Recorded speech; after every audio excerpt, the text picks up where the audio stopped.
విజయమ్మ వాళ్ళ ఇంటికి వచ్చి మంచం మీద పడుకున్న వ్యక్తి దగ్గరికి వచ్చి, మీరు ఇప్పుడు నిజం ఏంటో చెప్పాలి. మీరు ఇన్నాళ్ళు నా దగ్గర దాచిన నిజాన్ని మీరు బయట పెట్టాలి. లేదంటే నేను ఇక్కడికిక్కడే ఆత్మహత్య ప్రయత్నం చేసుకొని చనిపోతాను అని చెప్పేసి అయితే ఒక గాజు గ్లాస్ తీసుకొని పగలగొట్టి మరీ అక్కడ ఉన్న అతన్ని బెదిరిస్తూ ఉంటుంది. ఇంతలో అక్కడ ఉన్న విజయమ్మ మాత్రం, మీరే ఎలాగైనా సరే ఇప్పుడు నా ప్రాణాలు కాపాడాలి, లెగిచి మరి ఆ విషయం ఏంటో నాకు చెప్పాలి. అలా అయితేనే నేను ఇప్పుడు బ్రతకగలను, లేదంటే చనిపోతాను అని చెప్పేసి అయితే అంటూ ఉంటుంది.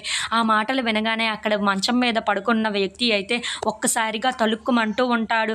ఇంతలో అక్కడ ఉన్న విజయమ్మ మాత్రం, మీరు లేవాలి, ఆ విషయం ఏంటో నాకు చెప్పాలి. మీరు ఎన్నాళ్ళు దాచిన ఆ విషయాన్ని మీరు చెప్తేనే నేను బ్రతుకుతాను, లేదంటే ఇక్కడికిక్కడే చనిపోతాను అని చెప్పేసి అయితే అంటూ ఉంటుంది. ఆ మాటలన్నీ విన్న తన కూతురు విజయమ్మ భర్త అయితే ఒక్కసారిగా షాక్ అయిపోతూ ఉంటారు. ఇంతలో అక్కడ ఉన్న విజయమ్మ మాత్రం తన చేతిని కోసేసుకుంటూ ఉంటుంది. అది చూడగానే అక్కడ ఉన్న వ్యక్తి అయితే ఒక్కసారిగా విజయమ్మ అని చెప్పేసి అయితే తన కళ్ళును తెరిచి బయటకు లేపుస్తూ ఉంటాడు. ఇంతలో అక్కడ ఉన్న విజయమ్మ స్పృహ కోల్పోయి కింద పడిపోవటం చూసి, విజయమ్మ ఆ విషయం ఏంటో నేను చెప్తాను అని చెప్పేసి అయితే అంటూ ఉంటాడు. ఇంతలో అక్కడ ఉన్న విజయమ్మ స్పృహ కోల్పోయి కింద పడిపోతూ ఉంటుంది.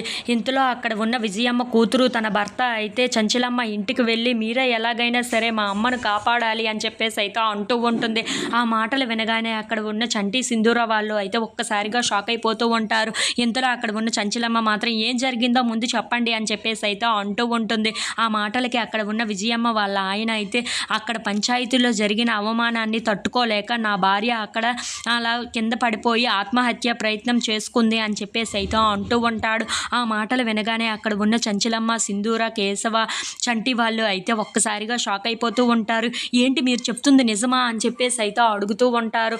ఇంతలో అక్కడ ఉన్న తన భర్త అయితే, అవును నేను చెప్తుంది నిజమే, విజయమ్మ ఆత్మహత్య ప్రయత్నం చేసుకొని ఆ రూమ్లోనే అలా పడి ఉంది అని చెప్పేసి అయితే అంటూ ఉంటాడు.